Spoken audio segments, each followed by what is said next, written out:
আর একখান কথা, এখন না আছে তোমার সামর্থ্য, না আছে তোমার ক্ষমতা। তবে কোথার থেকে এত জেদ আসে গো?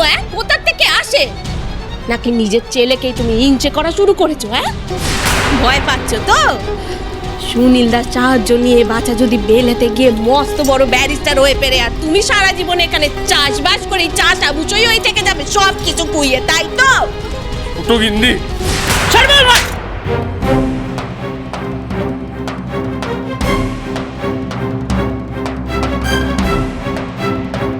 ওকে শুনছো?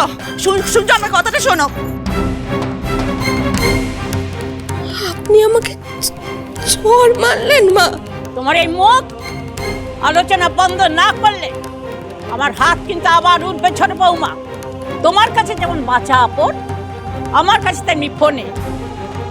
তাকে আঘাত দিয়ে কথা কইলে, অপমান করলে, আমি ওর মা হিসেবে তোমাকে শাস্তি দিয়ে আমার কর্তব্য। নাথ বৌমা, দাদুভাইকে নিয়ে ঘরে যাও, ও কোথাও যাবে না। আপনি আপনি আমাকে চড় মারলেন, তো আবার বৌমার সামনে। এটা আপনি ঠিক করেননি মা, একদম ঠিক করেননি। বোঠান, সই বোঠান, সই দাঁড়া।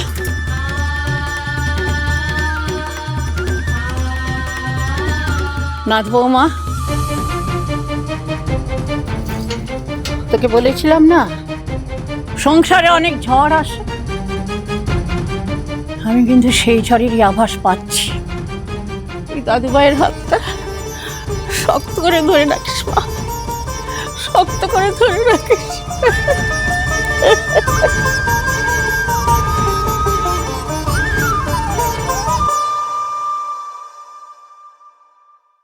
মামার গায়ে হাত তুললেন? কার জন্যে মা তোর গায়ে হাত তুললে সেইটা একবার ভাব। ওই কমলার জন্যে। ও যদি গিয়ে তোর শাউরি মাকে ডেকে না আনতো, তবে কি তোর এমন তারা অপমান হতো?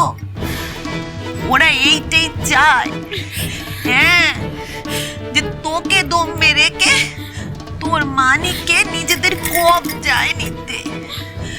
চোরের উপর রাগ করে মাটিতে ভাত খাস নে রয়। কিন্তু এবারে তো আমার কি অবস্থা হয়ে দাঁড়িয়েছে সেটা তো নিজের চোখেই দেখলি। এখন আমি কি করব? মানিকের সাথে মনির বিয়ে দেবে বৌঠান। এই বাড়িতে যে প্রতিকূল হাওয়া, সেটা যদি নিজেদের দিকে ঘোরাতে হয়, তাহলে যত তাড়াতাড়ি সম্ভব আমাদের এই বিয়েটা দিতে হবে। তাহলে একসাথে কমলা থেকে শুরু করে বাড়ির সবটা রাশ তোমার হাতে চলে আসবে বৌঠান। কিন্তু ওর বাবা তো ওর ভালোর জন্য ওর বিলেত যাওয়াটাই মেনে নিতে পারছেন না, সেখানে আর একটা বিয়ে কি করে মেনে নেবেন? এসব চিন্তা আপনি আমার উপর ছেড়ে দিন বৌঠান। মানিককে বিয়ে দিয়ে তাকে বিলেত পাঠানোর সমস্ত ভার আমার।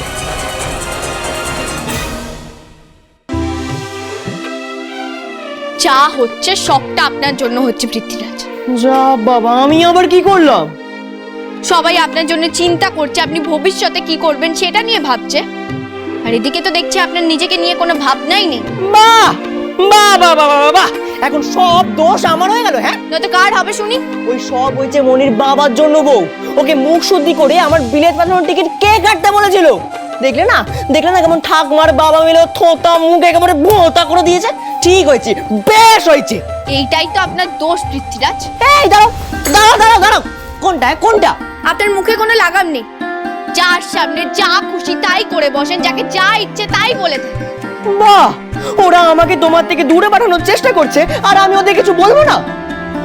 আপনি যদি একটু মন দিয়ে লেখাপড়াটা করতেন, শান্ত হতেন, তাহলে আমাদের দুজনকে আলাদা করার কথা না ওরা ভাবতেই পারত। কিন্তু লেখাপড়ার নাম শুনলেই তো আপনার জ্বর আসে। তুমি তো জানো বউ, আমার লেখাপড়া করতে মোটেই পছন্দ না। পছন্দ হবেও বা কেন? আমার ভিতরে যে কি চলছে সেটা যদি আমি আপনাকে বোঝাতে পারতাম। আমার যে খুব ভয় করছে পৃথ্বীরাজ।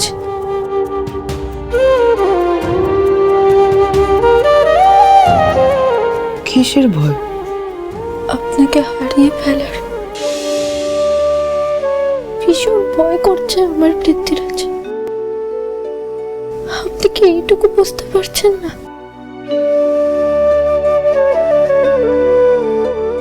কাঁদবে না বউ? কেন আপনি আমার কথা শোনেন না? শুনবো বউ, বেশ, আমি কথা দিচ্ছি এবার থেকে নিয়ম করে লেখাপড়ায় মন দেবো আমি। একই মায়ের মাথা গরম হয়ে আছে, তারপর আবার ঠাকুমা মায়ের গায়ে হাত তুলল। এই ঝামেলা এখানেই শেষ হলো কিনা সেটা আমি বুঝতে পারছি না। শেষ হয় না বৌমা, ঝামেলা সবে শুরু হয়েছে। তোর ভয়টা মিথ্যে নয় বৌমা, এখন আমারও ভয় করছে। আমি সত্যি বুঝতে পারছি না যে ছোটর এই সই আর সইয়ের পর তারা ঠিক কি করতে চাইছে।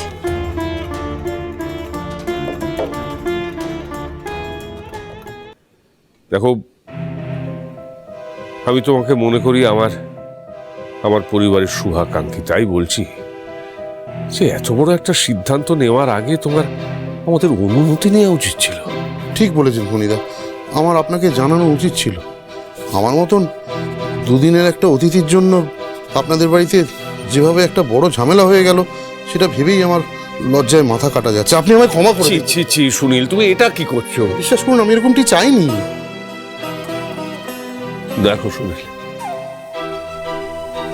সংসারে অশান্তি লেগে থাকে, সেটা নিয়ে আমি কিছু ভাবি না, কিন্তু আসল কথা কি জানো? আর ছোট গিন্নির ওপর আমার ভারী অভিমান হয়েছে। আমার ওকালতির লাইসেন্স নেই, আমার সাধ্য নেই, ক্ষমতা নেই, আমি জানি, কিন্তু এই অপ্রিয় সত্যগুলো সবার সামনে আমার মুখের উপরে বলে সে আমাকে আঘাত না করলেই পারত। ফণিদা, আপনার কষ্টটা আমি ভেতর থেকে অনুভব করি। বন্যেরা বনে সুন্দর, ফণি উকিল হাইকোর্টে। যদি অনুমতি দেন একটা কথা বলি। আমার এক পরিচিত বন্ধু আছে কলকাতায়, হাইকোর্টে কাউন্সিল মেম্বার। তো আপনি যদি অনুমতি দেন, আপনার যদি খারাপ না লাগে, তাহলে একবার তাকে আমি একটা চিঠি লিখি, আপনি গিয়ে তার সঙ্গে দেখা করুন। আমার বিশ্বাস, আমি বললে ওপর মহলে কথা বলে সে আপনার লাইসেন্স ঠিক ফিরিয়ে দিতে পারবে। পারবে? হ্যাঁ, পারবে। পারবে সুনীল, পারবে।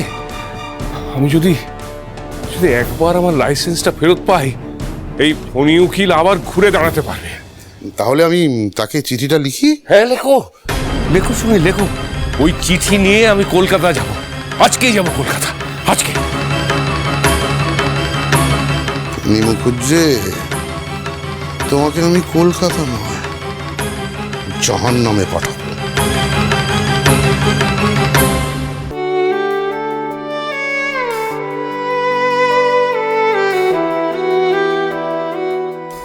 এই হারটা আমার মা আমায় দিয়েছিল, মরে যাওয়ার আগে কাশি থেকে আমায় এনে দিয়েছিল, জানিস? রাধা মাধবের পায়ে ছোঁয়ানো এই নকেট। আজ থেকে তুই এটা সামলে রাখবি, হ্যাঁ? তুই দেখিস রাধা মাধবের আশীর্বাদ তোদের তোদের জুটিকে আরো জোর করবে। মা তো আমার উপর রেগে আছেন বড় মা। উনি ভাবলেন যে ঠাকুমা আজ আমার জন্যই মাকে মারল। মা তো এটাও চায় না বড় মা যে আমি আর আমার বউ একসাথে থাকি। আচ্ছা বড় মা, আমরা কি তবে সত্যি সত্যি আলাদা হয়ে যাব?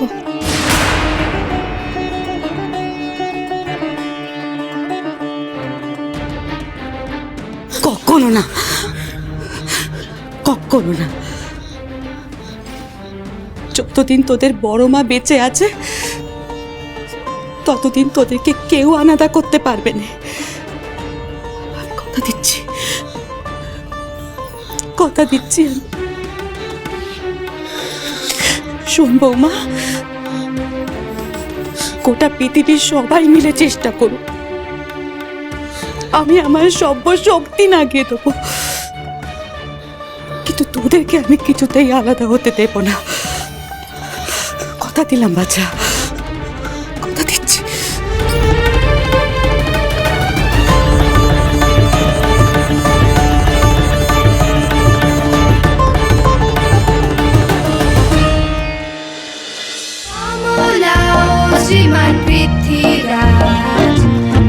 স্টার জলসার প্রিয় শো দেখার জন্য সাবস্ক্রাইব করুন আমাদের ইউটিউব চ্যানেলে এবং আপডেটেড থাকার জন্য প্রেস করুন বেল আইকন।